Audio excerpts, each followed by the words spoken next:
Welcome to Echoes in the Dark, a podcast dedicated to the oral tradition of storytelling.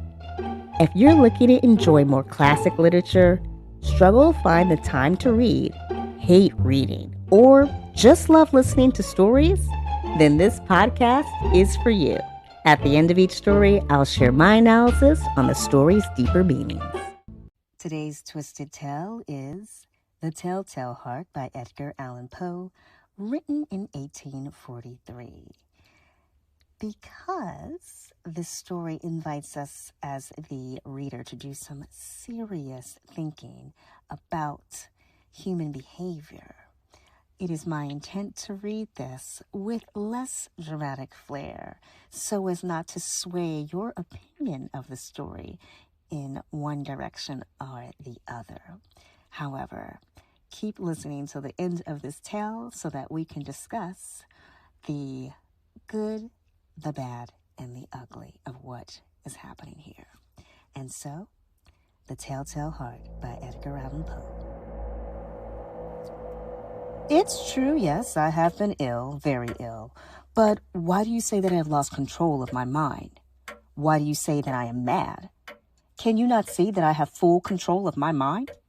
Is it not clear that I am not mad? Indeed, the illness only made my mind, my feelings, my senses stronger, more powerful. My sense of hearing especially became more powerful. I could hit sounds I had never heard before. I heard sounds from heaven, and I heard sounds from hell. Listen, and I will tell you how it happened. You will see, you will hear how healthy my mind is. It is impossible to say how the idea first entered my head. There was no reason for what I did. I did not hate the old man. I even loved him. He had never hurt me. I did not want his money. I think it was his eye. His eye was like the eye of a vulture, the eye of one of those terrible birds that watch and wait while an animal dies and then fall upon the dead body and pull to pieces to eat it. When the old man looked at me with his vulture eye, a cold feeling went up and down my back. Even my blood became cold. And so, I finally decided I had to kill the old man and close that eye forever. So you think that I am mad? A madman cannot plan. But you should have seen me. During all of that week, I was as friendly to the old man as I could be, and warm and loving. Every night, about 12 o'clock, I slowly opened his door. And when the door was opened wide enough, I put my hand in, and then my head. In my hand, I held a light covered with a cloth so that no light showed. And I stood there quietly. Then, carefully, I lifted the cloth just a little so that a single, thin, small light fell across that eye. For 7 nights, I did this. 7 long nights. Every night at midnight. Always, the eye was closed. So it was impossible for me to do the work. For it was not the old man I felt I had to kill. It was the eye. His evil eye. And every morning I went to his room, and with a warm, friendly voice, I asked him how he had slept. He could not guess that every night, just at 12, I looked in at him as he slept. The 8th night, I was more than usually careful as I opened the door. The hands of a clock moved more quickly than did my hand. Never before had I felt so strongly my own power. I was now sure of success. The old man was lying there, not dreaming that I was at his door. Suddenly, he moved in his bed. You may think I became afraid, but no. The darkness in his room was thick and black. I knew he could not see the opening of the door. I continued to push the door slowly, softly. I put in my head. I put in my hand with that cover light. Suddenly, the old man sat straight up in bed and cried, "Who's there?" I stood quite still. For a whole hour, I did not move, nor did I hear him again lie down in his bed. He just sat there listening. Then I heard a sound, a low cry of fear which escaped from the old man. Now I knew that he was sitting up in his bed, filled with fear. I knew that he knew that I was there. He did not see me there. He could not hear me there. He felt me there. Now he knew that death was here, standing by. Little by little, I lifted the cloth until a small, small light escaped from under it to fall upon that vulture eye. It was open, wide, wide open, and my anger increased as it looked straight at me. I could not see the old man's face, only that eye, that hard blue eye, and the blue in my blood became like ice. Have I not told you that my hearing had become unusually strong? Now, I could hear a quick, low, soft sound like the sound of a clock heard through a wall. It was the beating of the old man's heart.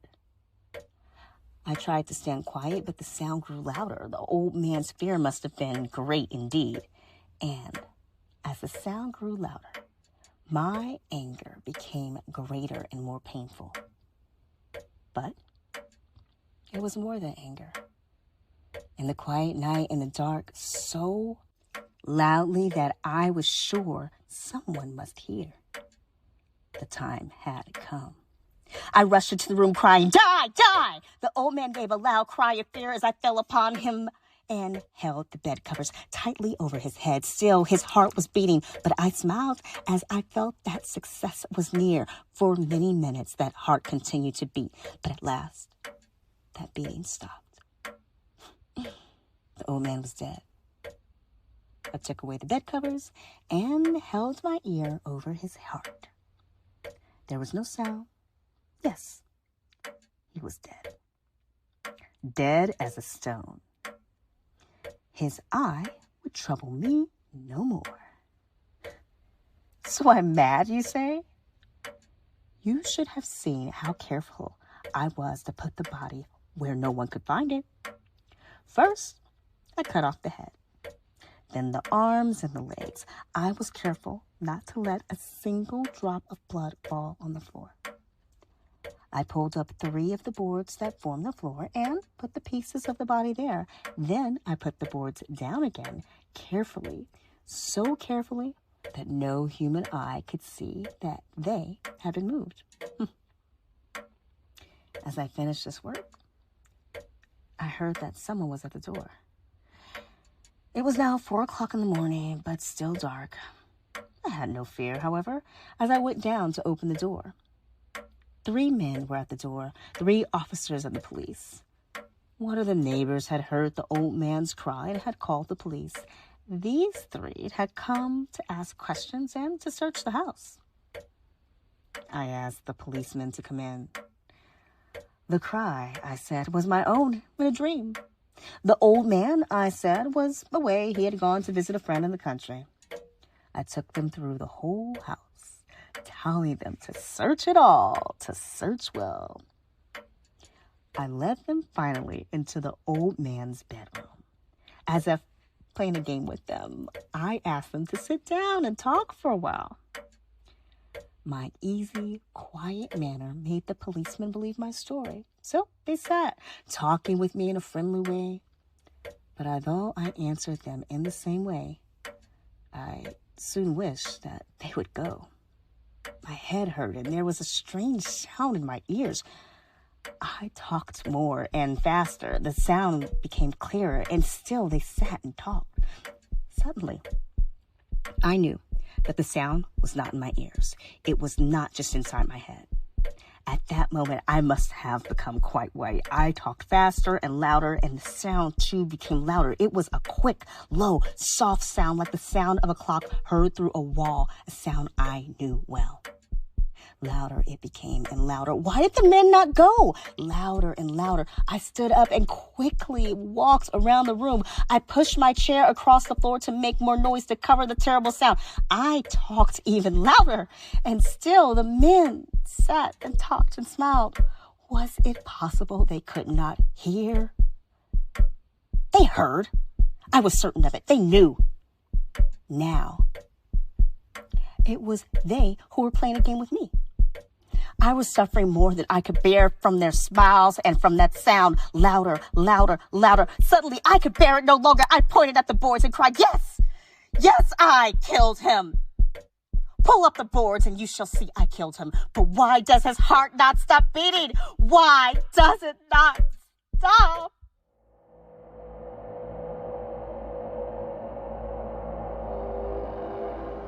Why, oh why, indeed, does Poe give us this wonderful tale that leaves us going, he did what? Now, I love using this story to introduce students to Edgar Allan Poe. When I was in school, I believe my first introduction was the poem The Raven, and it was dark and creepy, and though I loved it, what was that about? But this story leaves students instantly attached, wanting to know, he did what? And after reading this story, I always have a little discussion with my students. So, what do you think? Is the narrator insane? And generally the answer is always, yes, of course he is. He killed a man. How could you even ask that? And yet, I'm going to invite you to dig a little deeper, because it's not as black and white as one might think. I believe Poe has done a wonderful job of making the reader question what is right, what is wrong, what is normal, what is sanity, and what is insanity.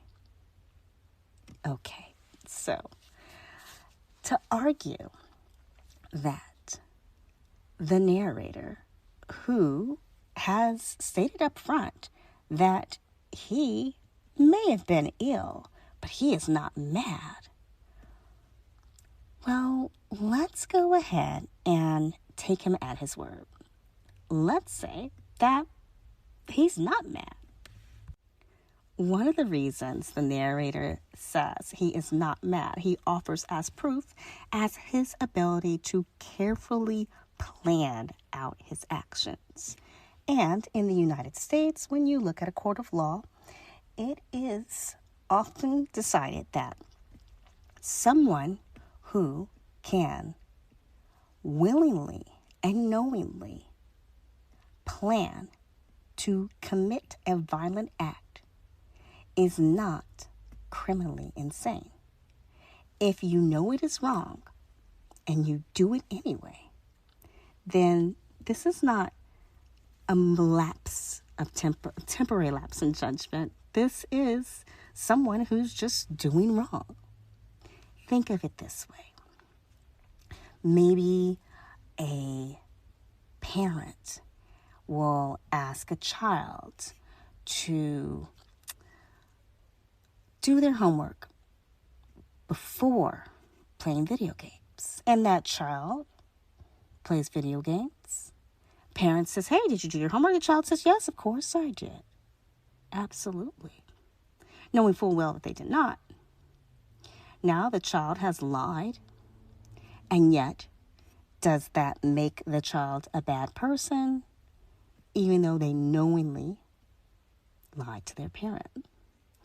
Think of the employee who really just wants to get out of work a little early so they can make it to their train or go to an interview at another company.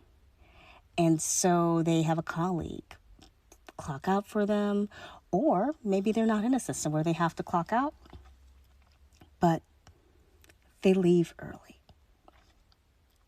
And when asked, Hey, I was looking for you the other day. I couldn't find you. I want to go over some material with you. The person will rarely say, oh, well, you couldn't find me because I left early. They'll probably just say, oh, I must have just missed you. I was in a meeting with so-and-so, and I left at this later time. So people tell lies all the time without the intention of being malicious and hurting someone else. Now, you might be saying there's a big difference between lying about leaving work early or lying about doing your homework and killing someone. And yet, my point is, both actions take planning, intention. Regardless of whether or not you agree with the person's purpose, a lie is a lie, and a murder is a murder.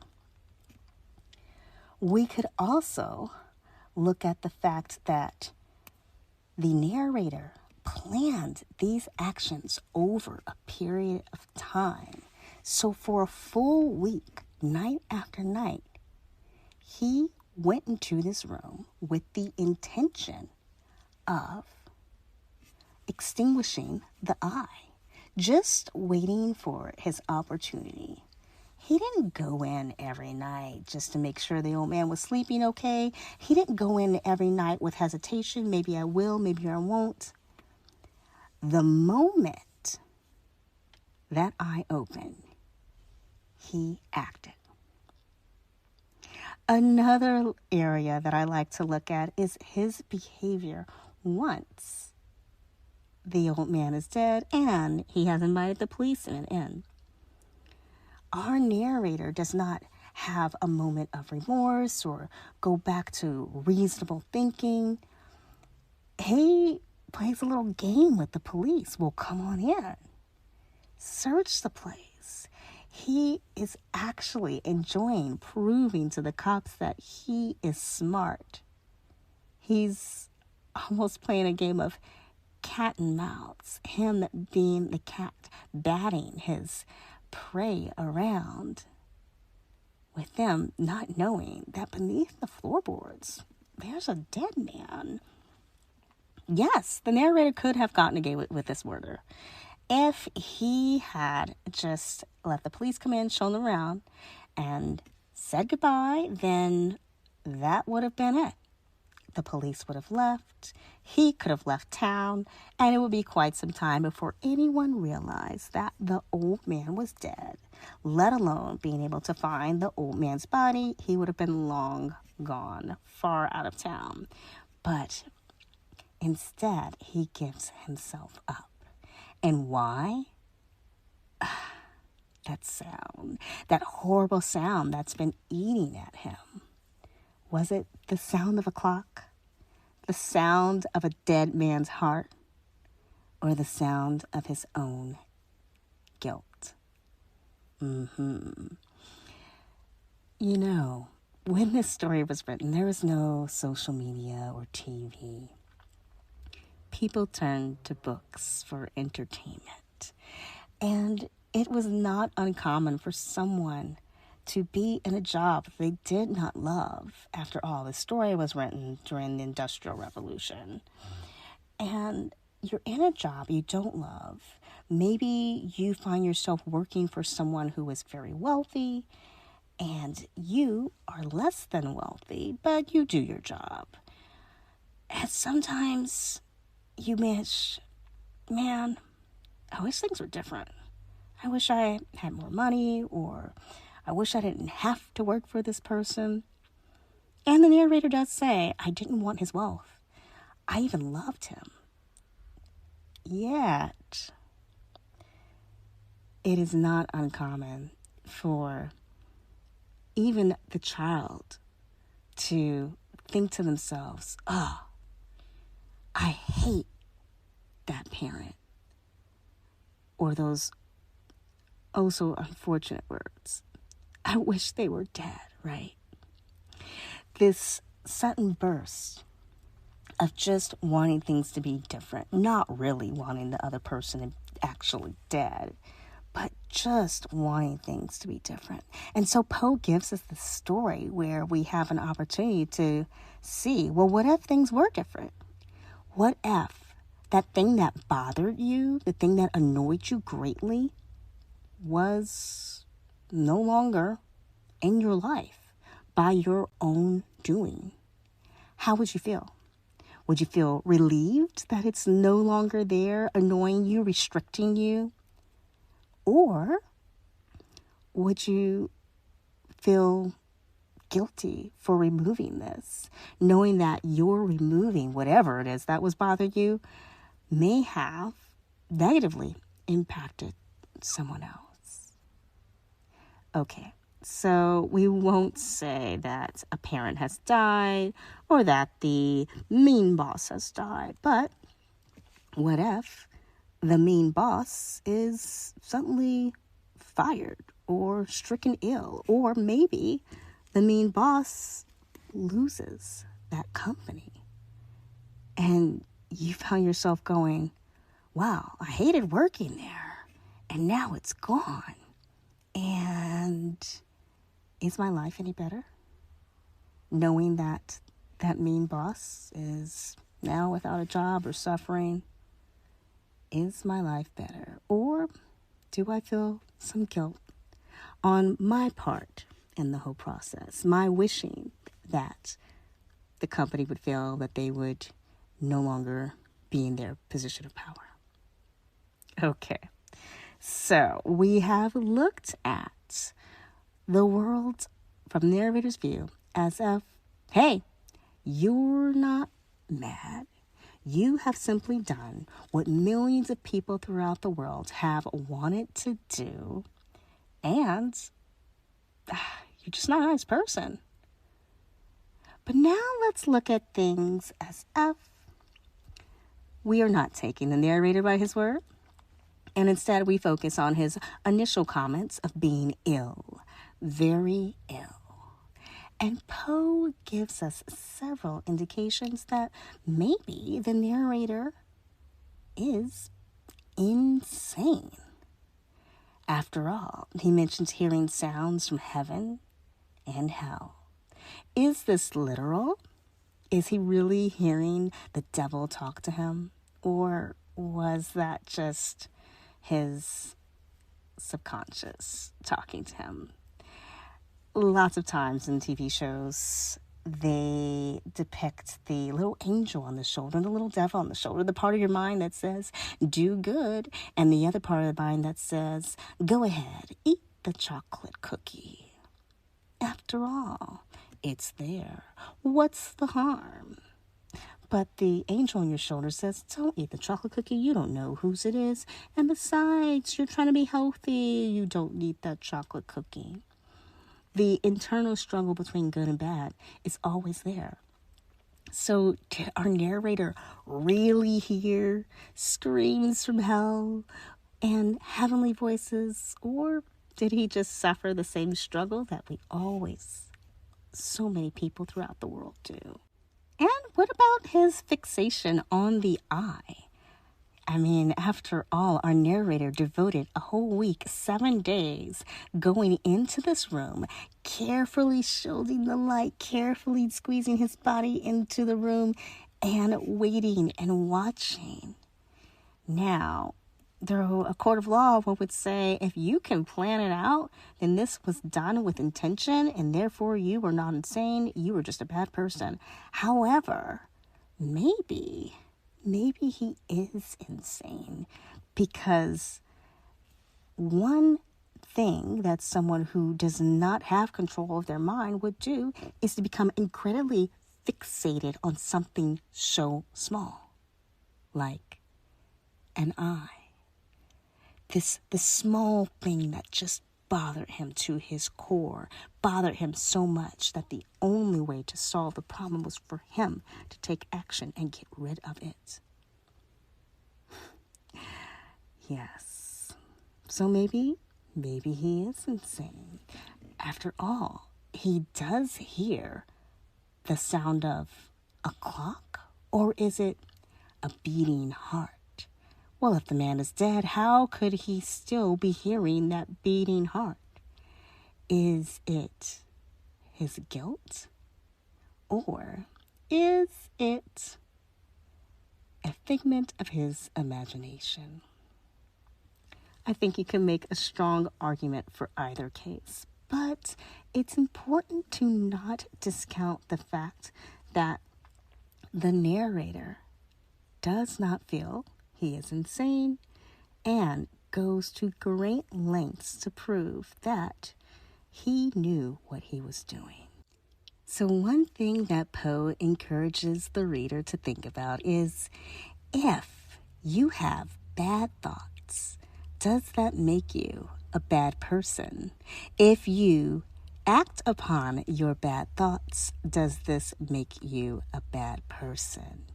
After all, everyone has moments where they may not think the nicest of nice things about others. And so, are they mad, or are they just human?